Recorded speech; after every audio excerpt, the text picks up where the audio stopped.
Wake that ass up. Early in the morning. The Breakfast Club. Morning, everybody. It's DJ Envy, Angela Yee, Charlamagne the Guy. We are the Breakfast Club. We got a special guest on the line, Mannie Fresh. Fresh. What's up, my brother? First of all, how you and your family, man, during this nut ass quarantine Man, time? everybody's good, bro. Everybody's blessed. I hope the same for y'all. I hope everybody's doing well over there. What city are you quarantined in right now? I'm in New Orleans. Oh, you in New Orleans? You at home? Yeah. Yep. Now, how did the battle come about? I know everybody was talking about this battle, you and Scott Storch. How did that battle come about? I was asked to do it at the very last minute, and me just being the battle dude, I was just like, hey, I'm in, but it really came about because it was something that I was doing way before them. If you do the history of it, I was doing Beat Summit, and Beat Summit was maybe 4 or 5 years prior to this even happening. But it was producers against producers with catalog. So, nobody told me the rules changed or nothing like that. So, I was pretty much asked at the last minute, and I joined in and went about it the same way I went about when I was doing it before. I felt like you got jumped, Manny. I felt like it was you versus Scott Storch, Dr. Dre, Timbaland, Mailman, and whoever else collaborated on them 6 records. Yeah, because the problem is that there's really no rules right now. So what do you think the rules should be? I mean, if it's hip hop, then it's got to be hip hop. If it's somebody who, I guess, the type of beat that I do, I was told that it was a hip hop beat battle. I didn't know it was an R&B beat battle. And Crimea River against Mannie Fresh. Real talk, and I'm 100% with Charlamagne. Like, I feel like I was like me, Dr. Dre, Timbaland. You know what I'm saying? I'm just like, I didn't know I was going against all of them people. I thought it was my catalog against this catalog. But you forgot a couple of joints, Mannie Fresh. There was a couple of joints that you didn't play, man. You left 5 on the table. I thought you should have played. Number 1 stunner, boy. Big. I don't know about what happened to that boy because I don't know if he did that. But number 1 stunner, Big Ballin', Set It Off, Juvenile on Fire. Why'd you leave those on the table? And Cash Money is an army, better yet than Navy. If you really want to know, honestly, this is what I feel like. There are moments and there are movements. And what I'm saying is, I think no shots at none of the records that he played, but I think there was moments. You know what I'm saying? Those were songs where, you played for a summer or something, and somebody was just like, I remember that song. It was cool. A movement is when you play a song and it's still going on 20 years later, and everything sounds like that song. Music sounds like that song. Everything last year sounds like Mannie Fresh DNA. Everything going into this year sounds like Mannie Fresh DNA. So I just thought, like, I was like, okay, all of these songs, could I have went harder? Of course.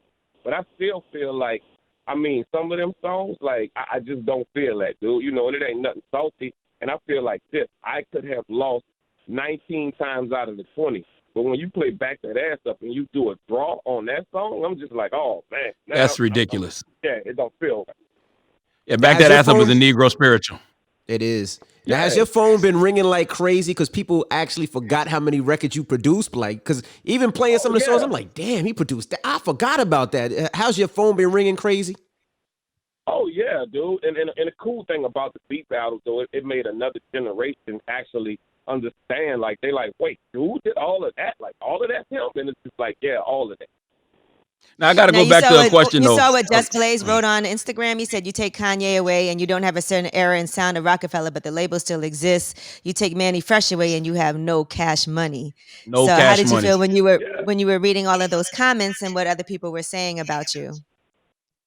Yeah, listen, bro, what I really love, a lot of people came to, they fought for it. Like, a lot of people, it was articles wrote and all kind of stuff. So that's the beautiful thing about hip-hop. If somebody feel like something ain't right, some people going to say, like, all right, dude, come on. And you had some people who felt like, even with some of my skits, they was like, man, you took a low blow at him. And I'm like, no, I didn't. I consider dude a friend. Like, you know what I'm saying? I'm thinking everybody that said something crazy about somebody. And I'm like, and if he would have done the history of it, like, he would have known that all of that go with the beat battle. Anything in hip-hop is kind of a battle, like, you know what I'm saying? And I called Scott myself the next morning, and I was like, hey, homie, I feel like this is, you know, a lot of people are upset about some of the skits or whatever, and I'm like, I apologize, bro, if I went too hard on you. And his reply was, listen, bro, I got to own up to all that. I know I'm going to hear that. Now, listen, we talked about this for a second, but you still didn't tell us. Why didn't you play Number One Stunner or Big I Ballin'? didn't think it was necessary. Set it off? Go ahead. Set it off? Juvenile on Fire? I didn't think it was necessary. I'm just being real. I'm listening to the songs he playing because I felt like it was a category of what we were supposed to be doing. He didn't stick to the category. Okay. Mannie Fresh, did you think you won the battle? Yeah, hell yeah, I do. Because if you told me it was a beat battle, a hip hop beat battle, I'm going, well, how did some of these songs show up? And on top of that, some of these songs, let's just address it. Some of these songs you didn't do. Okay, Jesse. Now listen, Scott. I saw Scott on a live with Fat Joe, and he was saying that he felt like I was disrespecting him when I said that. I wasn't disrespecting him. It's just as a fan growing up, I thought Dr. Dre did those records. So I just wonder how much credit should a Scott Storch get if Dr. Dre gets the credit? Because what if Dr. Dre does a beat battle? Can he play those records?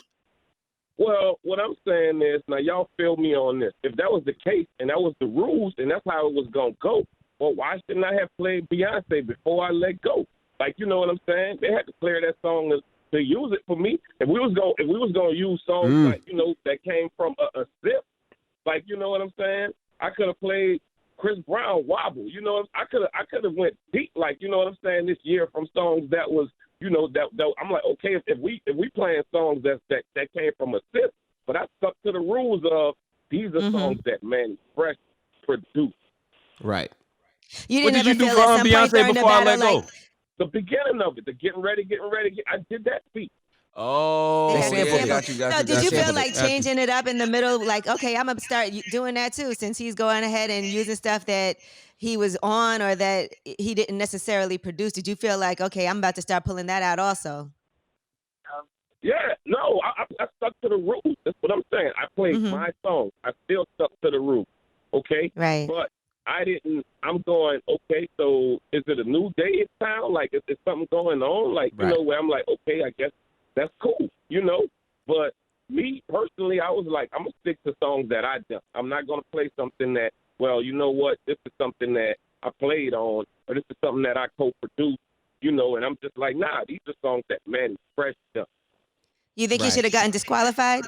I mean, what do you think? Like, you know, that's I don't think he should have gotten disqualified, but I do question those five records that Dr. Dre gets credit for. Like Let Me Blow Your Mind, you know, The Watcher, and on the album it says Mailman produced The Watcher. You know what I'm saying? The Break Your Neck, the Busta Rhymes record. There was two other records. Yeah. Family Affair. I can't remember what the other one was, but it's like, yeah, I don't know how much credit he should get for those. You know, my feeling is this, and it's not nothing to take away from nobody because I feel like we two grown men. And in hip-hop, it always gets diluted a lot of times, and people go way too far with it because it was a beat battle. I'm not a salty loser. And, you know, hats off to Scott if the world thinks he won. You know, the next day, Mannie had business to do, and I'm going to keep it that way. But I just feel like this. They got to do a better job of putting this together. I think that I should have went against another beat maker. I think you knew though. I think you knew because you had it planned out. I mean, you knew he was gonna play a bunch of R&B, so you had the R&B skit. You knew you had it planned out. You knew what his attack was gonna be. I went through his catalog, but I also knew that I'm like, okay, the rest of this is not yours. That's part of being prepared. Like, you know what I'm saying? I went through his catalog to say, like, okay, because like I said, I've done this before. I've done this with Just Blade. I did this with Storch. I did this with KLC, and this was prior to, you know, me even doing this or even switching them doing this. I was doing this a long, long time ago. And part of it was to go through whoever you battle, and you got to know, like, what's they, you know, like, okay, what's their strong points? What's the ones that, some of them songs I never even put on the radar. Right. Now what happened to that boy with Pharrell? Did you collaborate on that? Because I saw people saying you did the drums. I did a drum pattern on that, but I wouldn't even consider that something that I done because my name not on that. When we was doing that song, I hit Pharrell and said, "Hey, bro, I think it's just missing some drums, like a." He was like, "Add it, bro. Do what you want to do." So I wouldn't even consider that something that that I should play. No, you Now could have played also- that because Scott played records that he played the keys on. So you could have played that if you had drums or whatever to that boy. You could have played that. Now with the battle, people talk a couple of things. One, Lil Wayne. Who could Lil Wayne battle? And two, who would you love to just see battle outside of Lil Wayne? Oh wow, Pharrell and maybe Kanye. And I think a lot of when we talking about MCs, that's what you mean right now? Yep. Damn, Lil Wayne? Woo, man. Dang. I don't know, bro. Who like I guess the art of MCing is kind of it's fading. Like, you know what I'm saying? I don't really know, bro, because I'm thinking of Wayne, his age range right now. Like, that's something that y'all probably can help me out with. Who in Wayne's age that, I think that's nice right now. I don't even know how old Wayne is. How old is Wayne? But Late you know 30s, what? early Forget 40s? about I don't that. know. He's been around so long. What about Lil Wayne versus forget age? What about Lil Wayne versus Drake, since they both have so many hits? Oh yeah, that would be beautiful. That right there. Let me ask you a question. When you look at other producers, Manny, and how they have collaborated with other producers, do you feel like you'd be appreciated more if you'd have done more of that, collaborating with other producers? I don't, bro. I just feel like this. Right now, we living in some sensitive times. Like the good guys finished last and the crybabies went. You feel what I'm saying? Because, like I said, I have always been kind of, I guess, modest about it. And I don't say nothing, but I'm learning now. Like, it's like, nah, dude, the truth is the truth. I'm like, it wasn't even about collaborating with nobody or whatever. I just think coming from where I come from down south, we just don't get the credit that we deserve. Because it's just like I said, I got songs that they play right now. They've been playing for 20 years, and they still in DJ sets. And I say this right now wholeheartedly. Like, I don't care, like, who I beat battle against. Sometimes what I care about, I'm asking the DJ, like, right now, if you're doing the set. Like, if you're doing the set right now, you know what I'm saying? Right. Whose records are in your thing? Yeah, I definitely play Project Chick. I definitely play Back That Ass Up. I definitely play And Then What with Jeezy. Yeah, I definitely play a lot of Cash Money. You gonna play some? You'll play a little. Absolutely. You'll play some Storch too, though. You'll play Storch. You'll play Lean Back. Lean Back. Yeah. Depending on where you're at, you play Make It Rain. I'm not saying that about none of his songs. I'm not saying it that way. I'm just saying what records are still in your crate. What records are you still playing right now? And that's what, to me, that's what defines a good producer. Like, you know what I'm saying? If you're still one of them people who like, wow, like we still checking for this dude. I think the beauty of Back That Ass Up is, and Back That Ass Up is turned into a record that you play at weddings, that you play at receptions, like you play at old folks parties. Like that is really a record that plays at every black function. That's the only thing I'm saying. That's my only gripe right there. Like I said, I could take the L. I can live with the L. But what I really feel, I was like, wait, that one, like, every producer got one of them where they like, nah, bro, that one right there. Right. Yeah, because there's only a couple of records that live that life. Like, Poison, of course, BBD is that record. Back That Ass Up is that record. I'm trying to think of another one. Not too many. Mm-hmm. Mannie Fresh, to switch gears real quick, how's your family doing and how is everybody, all your friends and everything in New Orleans? Everybody's healthy. Of course, y'all already know what's going on with New Orleans, so it's just awareness. Like, I know it's a little crazy because New Orleans is a party town, and, and a lot of times, like, it's crazy that people not getting the seriousness of this. And, on Fridays and Saturdays, I'm DJing. I'm like, stay home. Please stop going out. That's the only way we're going to slow this down because per capita, you already know New Orleans numbers staggering. Like, it's getting crazy around here. But everybody that's near and dear to me so far is safe. And, hope and pray it stays that way. And, I'm sending that back to y'all. Now, Manny, my phone had disconnected. I had a couple more questions for you. I just wanted to know why didn't you do more production outside of Cash Money? I guess, by the time I left Cash Money, I did DZ, I did T.I., and I kind of, it was already, like, I guess, known to a lot of people, like, nothing really left out of Cash Money. So a lot of people didn't think they could reach out to me. Like a lot of people thought it was off limits to be like, well, Mannie just do Cash Money. He don't do no, nothing outside of Cash Money. So a lot of people assume that I wouldn't even do those songs. Like, but I was down to do whoever wanted it. Now, how did that help or hurt? Collab happen? Because I see you do the Jeezy collab. How did that happen? Well, that was me being in Atlanta. At the time when I left Cash Money, I was in Atlanta. So being in Atlanta, that's why I became Jeezy. That's why I became T.I. And I think like right around that too was the decline of the super producer.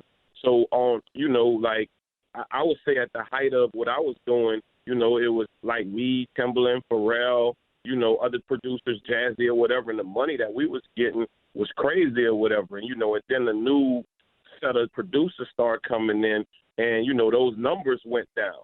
So a lot of it was, nobody was like, I don't know if I'm going to pay that much for a beat. Do you think that help or hurt you just being an in-house producer? Because even with the battle with Scott Storch, people were like, well, all he worked with is Cash Money. And I'm like, okay, and? Nah, I don't think that hurt at all because me even just working with Cash Money, let's look at it like this. I think I got James Brown numbers. I got almost 600 songs published. Like, and I'm like, find somebody else right now in hip-hop, that's got 600 songs that's published. Like, I did albums. I didn't do songs. Like, I think like a lot of it is a lot of producers are, single-driven. I grew up in the era of like the producer had to do the album. So it wasn't a bad thing for me to work with Cash Money and just Cash Money because I was responsible for the whole album. What's the most you got for a beat? Because you said you were getting a lot of money. What's the most that you got for a record? I know I did some Tony Braxton songs where it might have been 50, 60 grand. Mm-hmm. Was there ever a time when artists on Cash Money used to argue over who would get which beat from you? No, because when we was working on albums in Cash Money, it was like a team of people that was working on that one song. And I never, ever felt like one song was greater than the other one. I just felt like my job was like, that's a good beat, but you could make one better than that. So that was my approach to everything that I did. So, and I knew some beats were better than others and some of them had more appeal, but I also was never like, I'm stuck right now. Tomorrow I can't make a better beat. My thing was like, oh, this was cool, but tomorrow is going to be something bigger and better than that. Right. No, but did the artists ever say, I want this beat, and then maybe Juvenile wanted it, Wayne wanted it, and they was kind of going back and forth with each other, and then you had to pick who would get the beat? We did have those. Yeah, they did have those arguments sometimes about who that beat belonged to and who was supposed to get that one. Like, we definitely had that a lot of times, but it always panned out because it was just like, if Juvie wanted a beat and it was Wayne's song, I'm like, hey, we working on Wayne, but next week we're going to be working on you, Juvie, and I'm going to go just as hard. Now, Envy asked you what's the most you ever got for a beat, and you said 50, 60 grand from Tony Braxton. That don't seem like a lot of money. Was that like the discount because that was a Birdman girl? Money back then, dude. That was a lot 60 of money. grand? Like, you think about it. Yeah, because if you get like 50, 60,000 up front and you get, you know what I'm saying, most of the publishing on the record or whatever, that's okay compared to right now. And that was a Birdman girl back then, Charlamagne. Yeah. You go in a record company right now and try to get 50 grand, man. Dude, they gonna say that is the artist's budget. They'll tell you like, that's the whole budget for the album.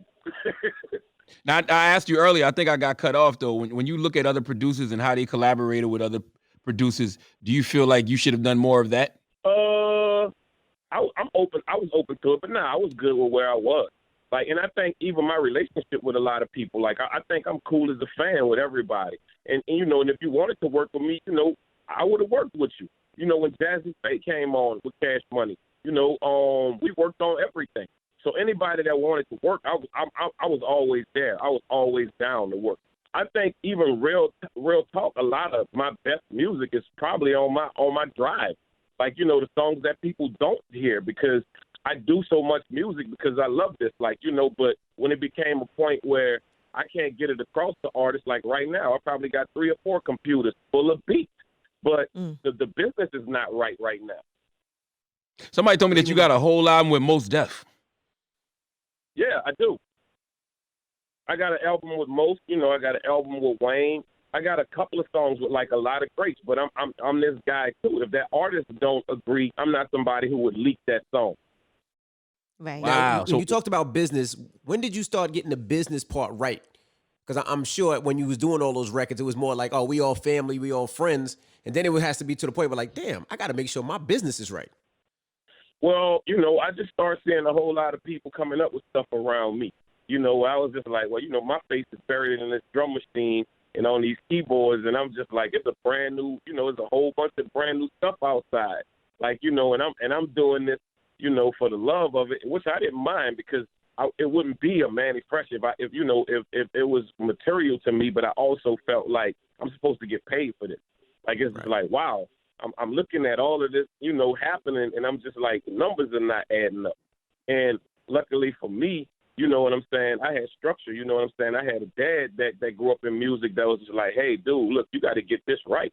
You got to look at long term, like, and I would honestly say right now in my career, I've made more money than I ever made because I clear songs all the time. I own the songs, and that was the best thing I could have done, to go back and say, like, listen, I want my catalog. I want all of those songs that I've done, and I feel like later on in life they're going to be valuable. And, like, right now they're valuable. They gave you cash your whole money catalog back, no problems, or you had to pay for it. Yeah, no problem, because, it was part of, like, listen, we could fight this out, or we could just say, like, hey, bro, it's time. As men, if you respect me, I respect you. Like, what we going to do? Like, if you can't give me all of this, then you're going to have to give me something. So we we ended it on like, hey, bro, you can have the song. So Cash Money never did you dirty. We always hear the stories about, Birdman getting over on certain artists. Well, I would definitely say like the deal wasn't that, but I was somebody who always knew that the music, like I knew the music was gonna come back around. Mm-hmm. I knew like sooner or later, I'm like, this music is gonna come back around. Whoever controls this music is gonna be in a good seat. But at the time, you didn't get the money. No. He said he seen the cars outside and everything outside was like, I ain't got none of that. And I'm doing a lot of these beats. I need this back. How you do that to Mannie though? Like Just Blaze said, there is no Cash Money without Mannie Fresh's sound. You were the sound of Cash Money. How they don't pay you? Well, I think this is what it is, bro. A lot of times, with business, especially record company business, the record company is the cousin to the streets. And by being a cousin to the streets, this is what happens. A lot of people take street mentalities over to the record company, especially if it was a company that was started on the streets. And it's just like when you just step into this business arena, the streets got to stay where the streets stay at. This is business. So a lot of it is, it's just not understanding that the same thing you did out there, you can't do in here. What's your current relationship with Birdman and just Cash Money in general? We get along, bro. It's a whole lot better. We get along, and I felt like it was time anyway, because it's just like my kids know his kids, and I'm just like, I'm not a bitter person. On top of that, I feel like when you gripe and you fight with somebody, you give them that energy. I'm not somebody who will give somebody some energy to just be like, oh, I don't think I would have succeeded if I was mad at Baby. I don't think I would be here right now doing this interview if I stayed mad at Baby or something, for something or whatever. I just feel like, what it is, you live, you forgive, and you keep it moving. Right. And why didn't that Mos Def album ever come out? It was Mos. Like, you know what I'm saying? Right now, if any of y'all know Mos, where is Mos? Yasin Bey. We don't know where he's at. I always say Mos because that's what I know him from. Yeah. But, Mos comes in and, he'll call, like, he might call right after this interview and say, like, hey, bro, let's finish this. And then you don't hear from him. Damn, I heard you say you want to do something with Jay Electronica, too. Yeah, bro. Jay has been, the dude for forever, and I'm a fan of his. Like, and I always thought, like, Jay is the type of rapper that I think it needs to be produced. It needs to be produced for it to be a really, really good album. And you hear some people and you're just like, damn, bro, if I could just get in with him. I've always been a fan of his. So I think, like, it would make me go hard. And my best work is when somebody, you know, when they challenge me on something. Like if you're a writer and you're a rapper and I feel like, oh, my beat ain't strong enough, I'm gonna redo that beat over. Right. You know, a lot of what Juvie was saying. He was like, when we was working on his albums, you know, he would leave the studio and he would come back the next day and he was like, that ain't the song we was doing, because I felt like some of his raps was killing my beat. So I stayed up the whole night going, well, I got to come up with another beat to make this better. Wow. Well, What about the Lil Wayne album you said you sitting on? He's working on some new music right now, so you could definitely get in with him. Well, virtually. Yeah, definitely. I mean, even Lil Wayne, I think the fans want at least one before we all say goodbye to this. It's just produced by Mannie Fresh and it's Lil Wayne. So I think that would definitely be a great album, you know, and believe me, I stay on Wayne about it. I'm like, listen, dude, like I love all the stuff that you're doing, but let's sit down and do a good one, just me and you.